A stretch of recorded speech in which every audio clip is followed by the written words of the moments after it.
आप सबको जय मसीह की। आज तारीख है 11/10/2025 और हम शाम का वचन पढ़ेंगे।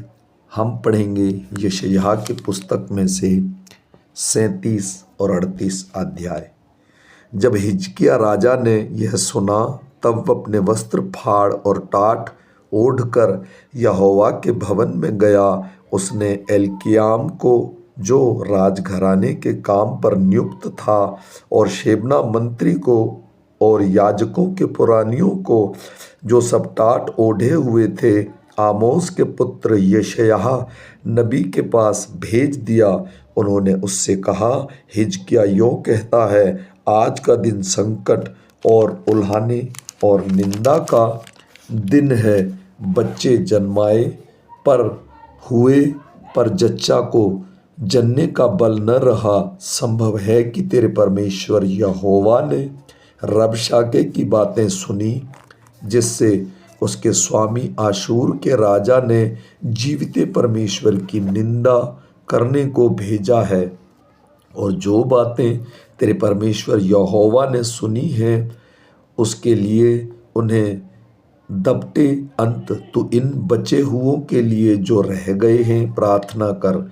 जब हिजकिय्याह राजा ने कर्मचारी यशायाह के पास आए तब यशायाह ने उनसे कहा, अपने स्वामी से कह, यहोवा यों कहता है कि जो वचन तूने सुने हैं जिनके द्वारा आशूर के राजा के जनों ने मेरी निंदा की है उनके कारण मत डर। सुन, मैं उनके मन में प्रेरणा उत्पन्न करूंगा जिससे वह कुछ समाचार सुनकर अपने देश को लौट जाए और मैं उसके उसी के देश में तलवार से मरवा डालूंगा। तब रबशाके ने लौटकर आशूर के राजा को लिब्ना नगर से युद्ध कराते पाया, क्योंकि उसने सुना था कि वह लाकीश के पास से उठ गया है। उसने कूश के राजा तिर्क्याह को विषय में यह सुना कि वह उससे लड़ने को निकला है। तब उसने हिजकिय्याह के पास दूतों को यह कहकर भेजा, तुम यहूदा के राजा हिजकिय्याह से यों कहना, तेरा परमेश्वर जिस पर तू भरोसा करता है यह कहकर तुझे धोखा न देने पाए कि यरूशलेम आशूर के राजा के वश में न पड़ेगा। देख, तूने सुना है कि आशूर के राजाओं ने सब देशों के कैसा व्यवहार किया कि उनका सत्यानाश ही कर दिया। फिर क्या तू बच जाएगा? गाजोन और हारान और रेसेप में रहने वाली जिन जातियों को और तलसार में रहने वाले एदोनी लोगों को मेरे पुरखाओं ने नष्ट किया, क्या उनके देवताओं ने उन्हें बचा लिया? हामात का राजा, अर्पाद का राजा, सपमेम नगर का राजा और हेना और ईवा के राजा ये सब कहाँ गए? इस पत्री में को हिजकिय्याह ने दूतों के हाथ में लेकर पढ़ा। तब उसने यहोवा के भवन में जाकर उस पत्री को यहोवा के सामने फैला दिया और यहोवा से प्रार्थना की, हे सेनाओं के यहोवा, हे करूबों पर विराजमान इज़राइल के परमेश्वर, पृथ्वी के सब राजाओं के ऊपर केवल तू ही परमेश्वर है। आकाश और पृथ्वी को तूने ही बनाया है। हे यहोवा, कान लगाकर सुन। हे यहोवा, आँख खोल कर देख और सन्हेरीब के सब वचनों को सुन ले, जिसने जीविते परमेश्वर की निंदा करने को लिख भेजा है। हे यहोवा, सच तो है कि आशूर के राजाओं ने सब जातियों के देशों को उजाड़ा है और उसके देवताओं को आग में झोंका है, क्योंकि वे ईश्वर न थे, वे केवल मनुष्यों की कारीगरी काठ और पत्थर ही थे, इस कारण वे उसका नाश कर सकें। अब हे हमारे परमेश्वर यहोवा, तू हमें उसके हाथ से बचा, जिससे पृथ्वी के राज्य के लोग जान लें कि केवल तू ही यहोवा है। तब आमोस के पुत्र यशायाह ने हिजकिय्याह के पास यह कहला भेजा, इज़राइल का परमेश्वर यहोवा यूँ कहता है कि तूने अपने आशूर के राजा सन्हेरीब के विषय में मुझसे प्रार्थना की है। उसके विषय यहोवा ने यह वचन कहा है, सिय्योन की कुँवारी कन्या तुझे तुच्छ जानती है और ठट्ठों में उड़ाती है। यरूशलेम की पुत्री तुझ पर सिर हिलाती है। तूने किसकी नामधराई और निंदा की है? तूने जो बड़ा बोल बोला और घमंड किया है, वह किसके विरुद्ध किया है?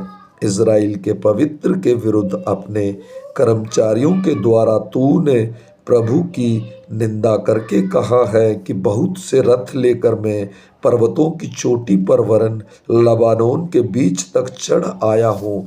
मैं उसके ऊंचे ऊंचे देवदारू को अच्छे अच्छे सोनावरों को काट डालूंगा और उसके दूर दूर के ऊंचे स्थानों में और उसके वन के फलदायी बारियों में प्रवेश करूँगा।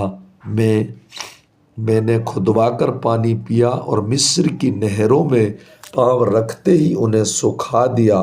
क्या तूने नहीं सुना कि प्राचीन काल में मैंने यह ठाना और पूर्व काल से इसकी तैयारी की थी? इसलिए अब मैं यह पूरा भी किया है कि तू गढ़वाले नगरों को खंडर ही खंडर कर दे।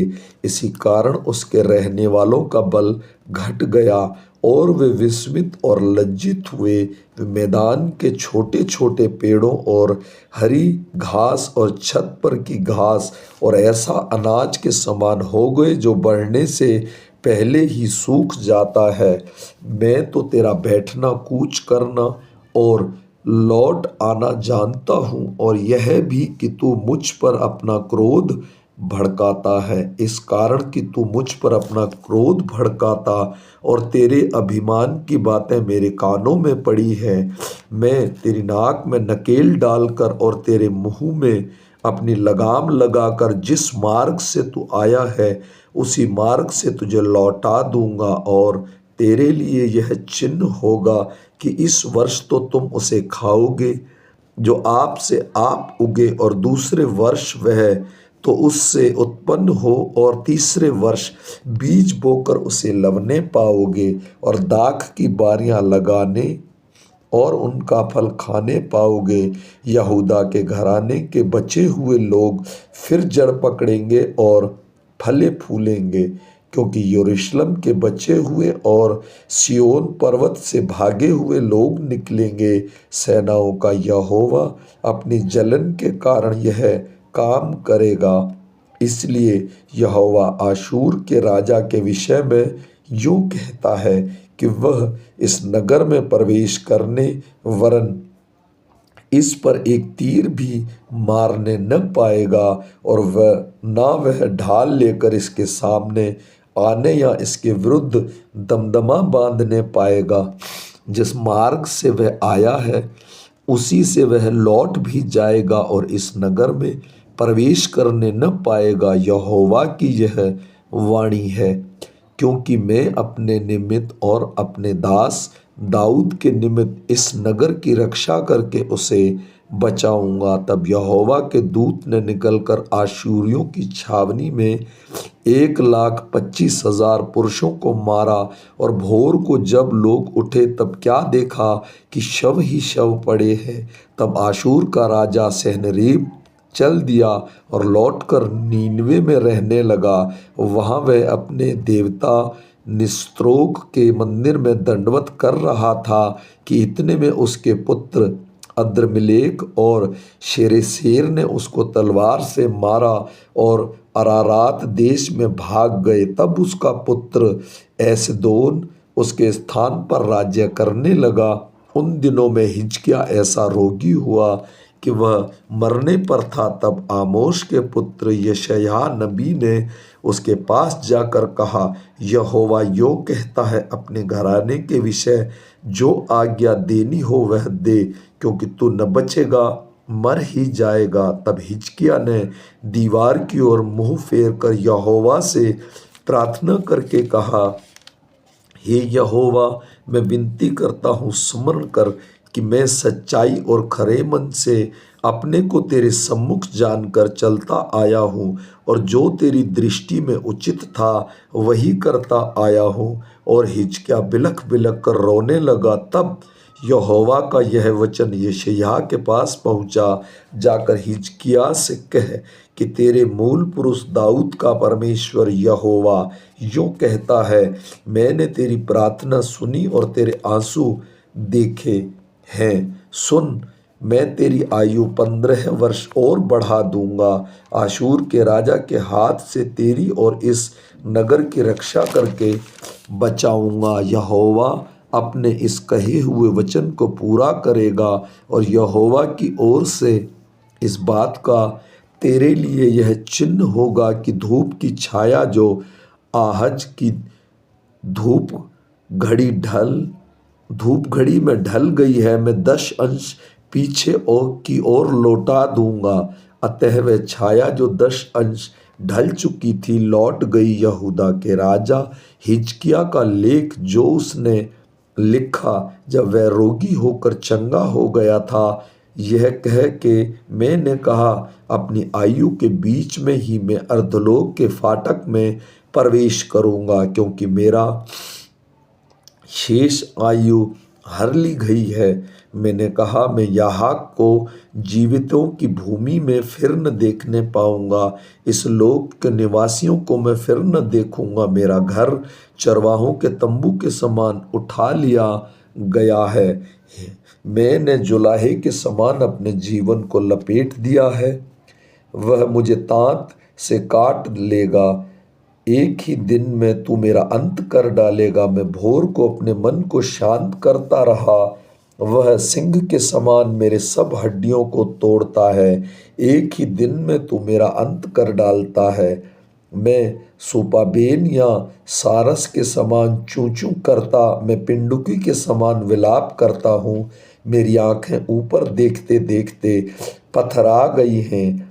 हे यहोवा, मुझ पर अंधेर हो रहा है, तू मेरा सहारा हो।